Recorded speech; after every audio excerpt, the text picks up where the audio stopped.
నివ్వెల్లు కన్నీళ్లతో వెలిగించే హృదయాలు. హృదయాలను వెలిగించే మనిషి కదా దేవుడు. ఆ దేవుడికి వారసుడు మామూలు మానవుడు. అది నువ్వే కదా, నేను నువ్వే కదా, అది నువ్వే కదా, నేను నువ్వే కదా.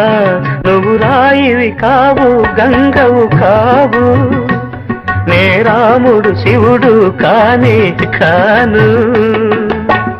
ఏమనుకోను నిన్నేమనుకోను, తోడనుకో నీ వాడనుకో.